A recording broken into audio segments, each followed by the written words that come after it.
అస్సలాము అలైకుం వరహ్మతుల్లాహి వబర్కాతుహు. దీని అర్థం సకల లోకాల సృష్టికర్త అయిన అల్లాహ్ యొక్క శాంతి మరియు శుభాలు మీ అందరి జీవితాలపై వర్షించుగాక. ఆమీన్. సోదరులారా, నేటి మన ప్రపంచంలో ఎన్నో మతాలు ఉన్నాయి. ప్రతి మతంలో కూడా ప్రధానమైన అంశం దేవుడు. ఈరోజు మానవుడు ఒక చిన్న అగ్గిపెట్టె నుండి ఒక కారు కొనాలన్నా 1-10 సార్లు ఆలోచిస్తున్నాడు. తన యొక్క బుద్ధి వివేకాలను ఉపయోగిస్తున్నాడు. కానీ దేవుని విషయానికి వచ్చేటప్పటికీ తన యొక్క బుద్ధి వివేకాలను పక్కన పడేసి ప్రధానమైనటువంటి దేవుని విషయంలో పండితులపై, ముల్లాలపై, మౌల్వీలపై, బాబాలపై ఆధారపడి గుడ్డిగా వ్యవహరిస్తున్నారు. ఈరోజు సమాజంలో గుడ్డిగా అనుసరిస్తున్నటువంటి వ్యవస్థ ఏదైనా ఉందా అంటే అది ఆధ్యాత్మిక వ్యవస్థ. ఈరోజు మానవుడు ఎలాంటి పరిశీలన లేకుండా ఎవరినైనా నమ్ముతున్నారు అంటే అది దేవుణ్ణి నమ్ముతున్నారు. సోదర మహాశల్లా, ఈరోజు సమాజంలో మనిషి నన్ను సృష్టించిన సృష్టికర్త ఎవరు, నేను ఎవరిని ఆరాధిస్తున్నాను అన్న ఆలోచన ఈరోజు మానవుడు ఆలోచించట్లేదు. మనం వాస్తవానికి సృష్టిని ఆరాధిస్తున్నామా, సృష్టికర్తను ఆరాధిస్తున్నామా అని ఆలోచన ఈరోజు మనిషి ఆలోచన చేయట్లేదు. సోదరుల, ఈరోజు సమాజంలో మనం చూసినట్లయితే మనుషుల జనాభా కంటే దేవుళ్ళ సంఖ్య ఎక్కువగా మనకి కనబడుతుంది. ఎందుకు అంటే అల్లాహ్ సుబ్హానహు వ తఆలా అప్రాణం తెలియజేస్తున్నాడు, అహదరుల్లాహ హక్క ఖదరిహి.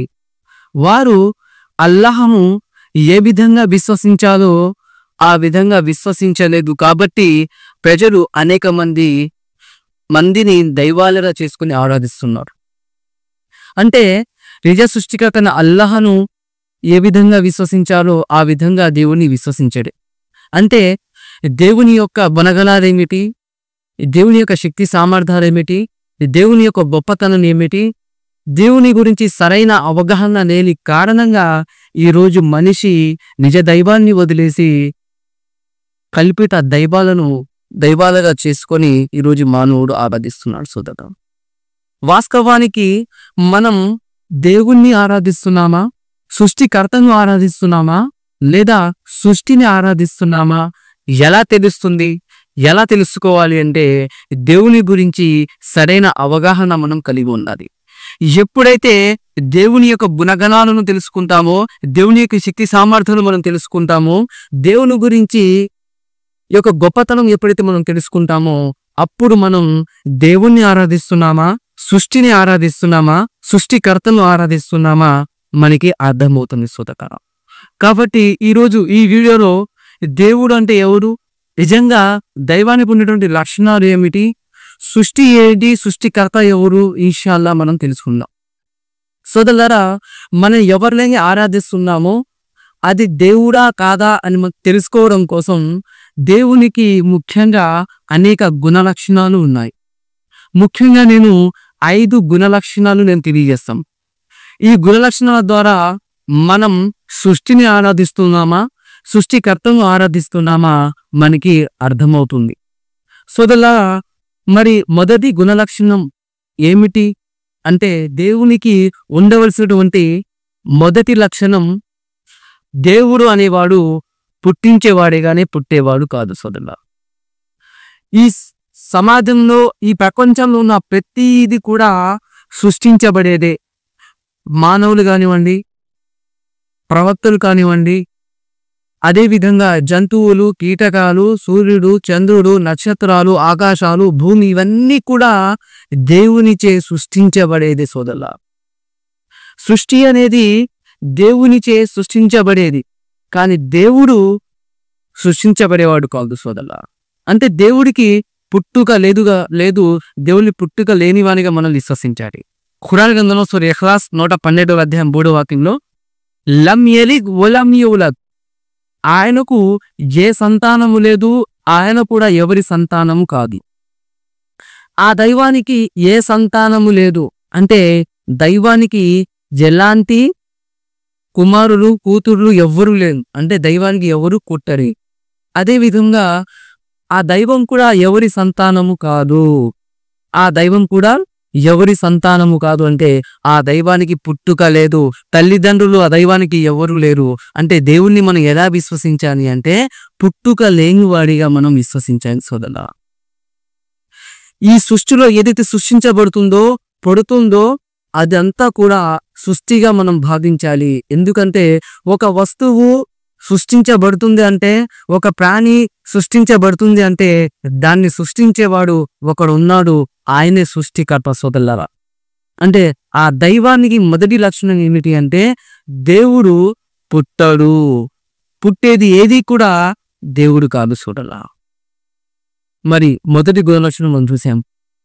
మరి దైవాన్ని గుర్తించడానికి రెండవ గుణలక్షణం ఏమిటంటే దేవుడు మరణించడు. దైవానికి మరణం లేదు, ఆయన మరణాన్ని ఇచ్చేవాడు. ఖురాన్ గ్రంథంలో సూరా రెహమాన్ 55:26లో కుల్లు మన్ అలైహా ఫాన్ వయబకా వజ్హు రబ్బిక జుల్ జలాలి వల్ ఇక్రామ్. ఈ పుడమపై ఉన్న సమస్తము నశించేదే, ఆ మహోపకారి ఆ మహోన్నతుడైన నీ ప్రభు తప్ప. ఈ సృష్టిలో ఏదైతే సృష్టించబడుతుందో ప్రతి సృష్టికి కూడా నాశనం అనేది ఉంటుంది, ప్రతి జీవికి కూడా మరణం అనేది ఉంటుంది, నశించవలసిందే. కానీ మరణం లేనివాడు ఎవరైనా ఉన్నాడు అంటే అది సకల లోకాల సృష్టికర్త అల్లాహ్ మాత్రమే సోదరులారా. ఆ దైవానికి మరణం లేదు, దేవుడు మరణించడు, మరణించేది నాశనం అయ్యేది దేవుడు కాదు సోదరులారా. ఖురాన్ సూరే ఫుర్ఖాన్ 25:58లో వతవక్కల్ అలల్ హయ్యిల్ లజీ లా యమూతు వసబ్బిహ్ బిహమ్దిహి. ఓ ప్రవక్త, సజీవుడు ఎన్నడూ మరణించని ఆ అల్లాహపై నువ్వు నమ్మకాన్ని కలిగి ఉండు, ఆయన స్తోత్రంతో పాటు ఆయన పవిత్రతను కొనియాడు. లా యమూతు ఎన్నడూ మరణించని వాడు ఆ దైవం ఆ అల్లాహ్ సోదరులా.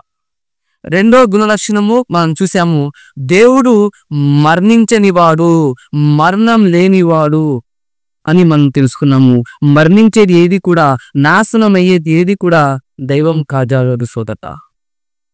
కాబట్టి మనం దేవుణ్ణి ఎవరిని చేసుకోవాలంటే మరణం లేనివాని మనం దైవంగా ఆరాధించాలి.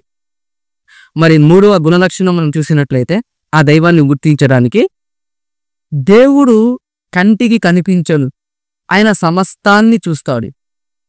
ఖురాన్ గ్రంథంలో అల్లాహ్ సుబ్హానహు వ తఆలా తెలియజేస్తున్నాడు, లా తుద్రికుల్ అబ్సార్ వహువ యుద్రికుల్ అబ్సార్ వహువ లతీఫుల్ ఖబీర్. ఏ చూపులు కూడా ఆయనను అందుకోలేవు, ఆయన సమస్తాన్ని చూస్తాడు. సోదరులారా, దేవుడు అనేవాడు కంటికి కనిపించదు. మన కంటికి ఏదైతే సృష్టి కనబడుతుందో భూమి, సూర్యుడు, నక్షత్రాలు, చంద్రుడు, ఇవన్నీ కూడా దేవునిచే సృష్టించబడేది. దేవుడు కంటికి కనిపించడు, కనిపించేది ఏది కూడా దైవం కాదు సోదరులా. ఎందుకంటే ఏదైతే ఈ సృష్టి మనకి కనబడుతుందో ఈ సృష్టిని సృష్టించిన వాడు ఈ సృష్టిలో ఉండడు, ఈ సృష్టికి అతీతంగా ఉంటాడు సోదరులా. ఈ సృష్టిలో దేవుడు ఉండడు, ఈ సృష్టి ఏదైతే ఉందో ఇది దేవునిచే బడింది. ఈ సృష్టిలో దేవుడు ఉండడు, ఈ సృష్టికి అతీతంగా దేవుడు ఉంటాడు. కాబట్టి ఈ సృష్టిలో దేవుణ్ణి వెతకడం అనేది అది అవివేకం సోదరులా. ఎందుకంటే దేవుడి సృష్టి అతీతంగా ఉన్నాడు. ఈ సృష్టికి అతీతంగా ఉన్నటువంటి దైవాన్ని ఈ మానవుడు తన కన్నులతో చూడలేడు. చూసేదంతా కూడా సృష్టి సోదరులారా. మనం చూసి ఆరాధించబడేది సృష్టి తప్ప సృష్టికర్త కాదు. ఆ దేవుడు కంటికి కనిపించబోతులా. ఇది మూడవ గుణలక్షణం. మరి నాలుగో గుణలక్షణం ఏమిటంటే దైవానికి విగ్రహాలు, చిత్రపటాలు ఈ సృష్టిలో ఏమీ లేవు సోదరులారా. దేవుడు కంటికి కనిపించినప్పుడు దేవుడు ఇలా ఉంటావు, కానీ మనం దేవుని యొక్క ప్రతిమలు తయారు చేసుకోవటం, ఫోటోలు తయారు చేసుకోవటం, విగ్రహాలు చేసుకోవడం అనేది అది అవివేకం తప్ప వాస్తవం కాదు.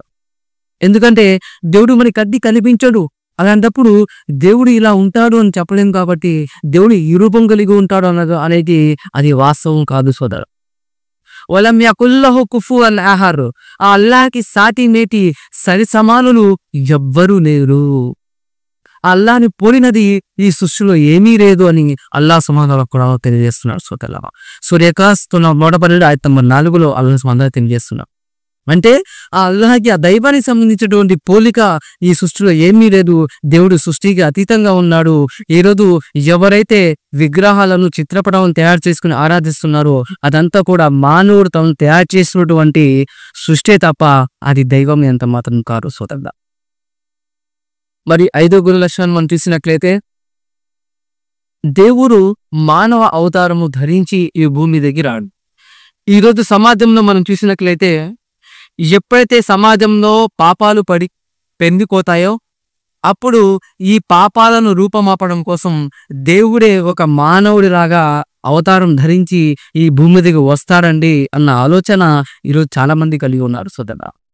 వాస్తవానికి సమాజంలో ఉన్నటువంటి ఈ యొక్క పాపాలను దుర్మార్గలను అంతం చేయడానికి దేవుడు ప్రవక్తను పంపిస్తాడు. ఈ ప్రవక్తల ద్వారా ప్రవక్తలకు అల్లాహ్ అర్సలం దైవదూత ద్వారా ప్రవక్తలు సందేశాన్ని అందజేస్తాడు. ఎవరైతే ఈ సందేశాన్ని విశ్వసించి జీవితం గడుపుతారో వారు శాంతియుతంగా ఉంటారు సోదరా. అంటే దేవుడు అనేవారు మానవ అవతారం ధరించి భూమి దగ్గర రాడు సోదరా. ఈ సృష్టిలో ఉన్నటువంటి మానవాళి సన్మార్గం కోసం అల్లాహ్ సుబ్హానహు వ తఆలా ప్రవక్తల్ని పంపిస్తాడు. వారి ప్రవక్తలకి సందేశాన్ని అందజేస్తారు ఈ మానవాళి జీవితం ఎలా గడపాలి అని తెలియజేయడం కోసం.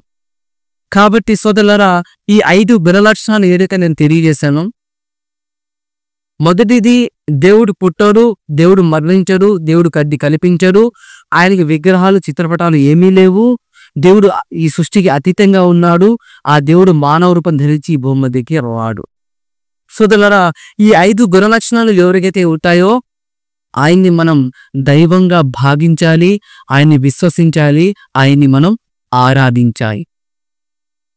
ఈ 5 గుణలక్షణాలు ఎవరికైతే ఉండవో ఆయన్ని మనం భావించాలి ఇది సృష్టి అని, సృష్టికర్త కాదు అని సోదరులా. మరి ఈ 5 గుణ లక్షణాలు ఉన్నటువంటి దైవం ఎవరైనా ఉన్నారా అంటే ఉన్నారు సోదరులారా. ఆయనే సకల లోకాల సృష్టికర్త అల్లాహ్ సుబ్హానహు వ తఆలా. మరి ఈరోజు ముస్లిం సోదరులు ఎవరినైతే ఆరాధిస్తున్నారో అల్లాహ్ అని, ఈరోజు మసీదులలో ఏదైతే ఆరాధన జరుగుతుందో ఎలాంటి విగ్రహణ లేకుండా, ఎలాంటి ప్రతిమలు లేకుండా దేవుణ్ణి ఆరాధిస్తున్నారు అంటే అల్లాహ్ని ఆరాధిస్తున్నారు. నిజమైన దైవం యొక్క ఆరాధన ఈరోజు ఎక్కడ జరుగుతుందంటే అది మసీదులో జరుగుతుంది. నిజమైన దేవుని యొక్క ఆరాధన సోదరులా.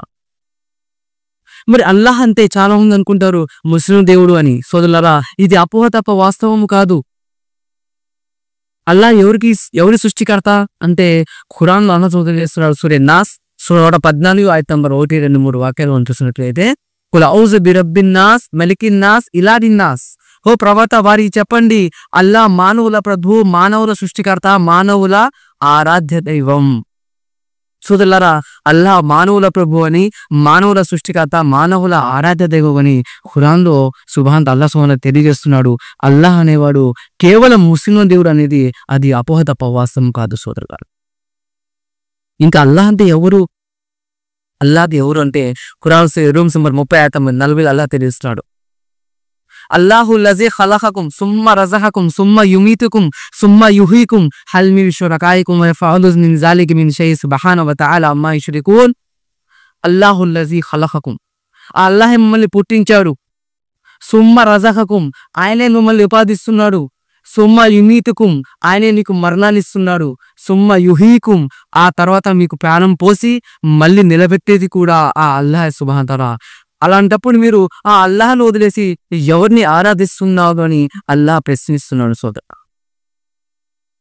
ఎవరైతే మీరు అల్లాహ్ను కాదని ఎవరిని ఆరాధిస్తున్నారో ఈ 4 పనులు చేసేవారు ఎవరైనా ఉన్నారా అని అల్లాహ్ ప్రశ్నిస్తున్నారు. ఈ 4 పనులు చేసేవారు కేవలం అల్లాహ్ తప్ప మరి ఎవరు కాదు సోదర.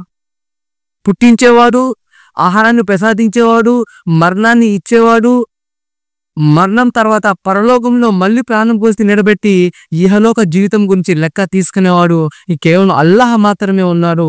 మీరు అల్లాహ్ను వదిలేసి కల్పిత దైవాలను ఎందుకు ఆరాధిస్తున్నారు అని అల్లాహ్ ప్రశ్నిస్తున్నాడు సోదరులారా. కాబట్టి మనం ఎవరిని ఆరాధిస్తున్నాము? సృష్టిని ఆరాధిస్తున్నామా? సృష్టికర్తను ఆరాధిస్తున్నామా?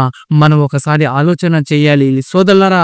ఇహలోక జీవితంలో ఏదైతే ఉందో ఈ ప్రాపంచిక జీవితం, కొన్ని క్షణాల జీవితం, కొన్ని సంవత్సరాల జీవితం, తాత్కాలికమైనటువంటి ఈ జీవితము సృష్టికర్తని కాదని సృష్టిని ఆరాధిస్తే పరలోకంలో వినాశనం ఉంది, శాశ్వతమైన నరకం ఉంది సోదరులారా. కాబట్టి మనమందరం కూడా ఇక్కడ చెప్పినటువంటి విషయాలను విశ్వసించి, ఇంకా సృష్టికర్తన అల్లాహ్ని విశ్వసించి ఆయన్ని ఆరాధించి మరి పరలోకాల్లో సాఫల్యం పొందే సద్బుద్ధిని అల్లాహ్ సుబ్హానహు వ తఆలా మన అందరికి ప్రసాదించుదాగా. వాఖిరు దవానా అల్హమ్దులిల్లాహి రబ్బిల్ ఆలమీన్. అస్సలాము అలైకుం వరహ్మతుల్లాహి వబరకాతుహు.